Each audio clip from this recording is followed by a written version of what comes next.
नमस्कार। चलिए आज चलते हैं समय की शुरुआत में, एक ऐसी पौराणिक कथा की गहराइयों में जो हमें बताती है अहंकार के बारे में, सत्य की ताकत के बारे में और उस अनंत रहस्य के बारे में जिसे हम ज्योतिर्लिंग के नाम से जानते हैं। पता है, ये एक ऐसा सवाल था जिसने इस पूरी कहानी को जन्म दिया। एक अकेला सवाल जिसने दो महान देवताओं को आमने सामने खड़ा कर दिया और ब्रह्मांड के शायद सबसे बड़े रहस्य से पर्दा उठा दिया। तो कहानी शुरू होती है बिल्कुल शुरुआत से, एक ऐसे समय से जब सच में कुछ भी नहीं था। शिव पुराण के हिसाब से जब सृष्टि की शुरुआत हुई तो सोचिए, चारों तरफ बस घना अंधेरा था और कुछ नहीं। उसी शून्य में सबसे पहले प्रकट हुए भगवान विष्णु, और फिर उनकी नाभि से एक कमल खिला और उस कमल पर जन्म हुआ सृष्टि के रचयिता भगवान ब्रह्मा का। इंटरेस्टिंग बात यह है कि दोनों को ही नहीं पता था कि वो आए कहाँ से हैं, और यही अज्ञानता उनके अहंकार की पहली वजह बन गई। और बस यहीं से असली कहानी शुरू होती है। जब दो इतनी बड़ी शक्तियां एक साथ आती हैं तो एक सवाल तो खड़ा होना ही था, दोनों में से बड़ा कौन है, श्रेष्ठ कौन है। ब्रह्मा जी का दावा था, देखो मैंने ब्रह्मांड बनाया है, मैं सृष्टि करता हूँ, तो सबसे महान तो मैं ही हुआ। दूसरी तरफ विष्णु ही का तर्क था, मैं तो तुमसे पहले से यहाँ हूँ, मैं पालन करता हूँ, इसलिए सर्वोच्च तो मैं ही हूँ। जो एक साधारण बहस थी वो देखते ही देखते अहंकार की एक बहुत बड़ी लड़ाई बन गई, एक ऐसी टक्कर जिसकी गूंज पूरे ब्रह्मांड में सुनाई देने वाली थी।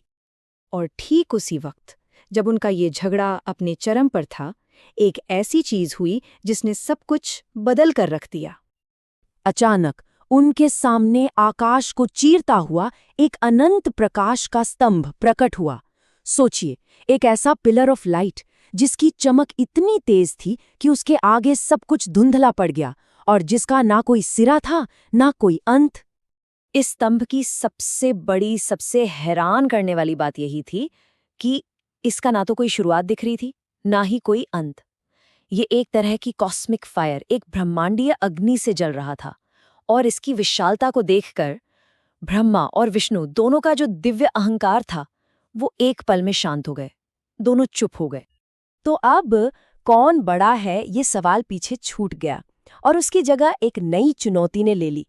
अब चैलेंज था परम सत्य को खोजने का, ये जानने का कि आखिर ये अनंत चीज है क्या।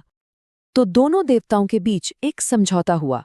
उन्होंने तय किया कि वो इस प्रकाश के स्तंभ का और छोर ढूंढेंगे, एक ऊपर जाएगा एक नीचे, और जो कोई भी इसका सिरा पहले ढूंढ लाएगा वही सर्वोच्च माना जाएगा।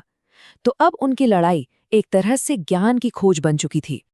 तो इस चैलेंज को लेते हुए भगवान विष्णु ने एक शक्तिशाली वराह का रूप लिया और स्तंभ की जड़, उसका बेस खोजने के लिए पाताल की गहराइयों में उतरना शुरू कर दिया। वो नीचे जाते रहे युगों तक, लेकिन उस अनंत का कोई अंत उन्हें मिला ही नहीं। और दूसरी तरफ भगवान ब्रह्मा ने एक सुंदर हंस का रूप लिया और स्तंभ की चोटी, उसका शिखर खोजने के लिए आसमान की ऊंचाइयों में उड़ने लगे। दोनों ही देवता अपनी पूरी ताकत लगाकर उस अनंत को नापने निकल पड़े थे। अब कहानी में एक बहुत ही अहम मोड़ आता है, एक नैतिक मोड़। अब बात सिर्फ ताकत की नहीं, बल्कि चरित्र की, सच्चाई की और फैसले की घड़ी की है। कई युगों तक सफर करने के बाद भगवान विष्णु वापस लौट आए और उन्होंने बहुत ही विनम्रता से अपनी हार मान ली। उन्होंने सच कहा, मैं इसका आरंभ नहीं खोज सका, ये स्तंभ, ये तो असीम है, इसकी कोई सीमा नहीं है। देखिए, उन्होंने अहंकार के ऊपर सत्य को चुना। लेकिन ब्रह्मा जी, वो अपनी अहंकार से हार गए, वो भी अनंत से हार चुके थे। लेकिन उन्होंने जीतने के लिए एक झूठ का सहारा लिया।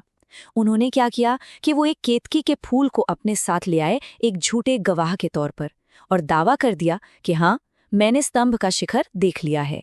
और बस यही कहानी अपने क्लाइमैक्स पर पहुंचती है, वो पल जब परम सत्य खुद सामने आता है।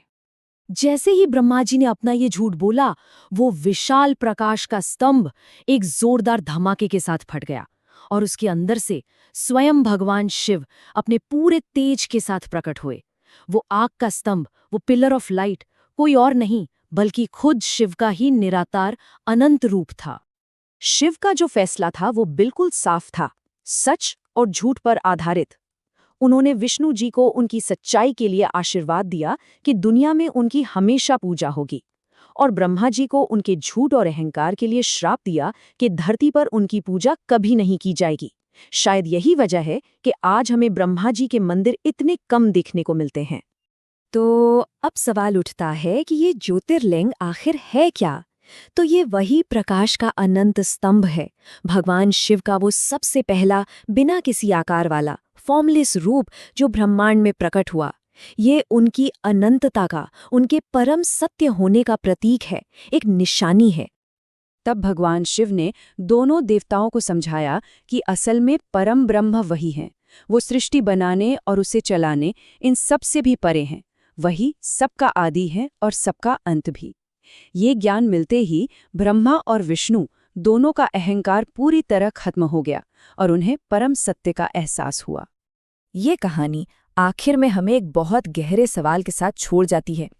जरा सोचिए, अगर एक झूठ बोलने की सजा एक देवता को इतनी बड़ी मिल सकती है, तो ये कहानी हमें हमारे जीवन में सच की कीमत और अहंकार के खतरों के बारे में क्या सिखाती है? इस पर विचार करना तो बनता है।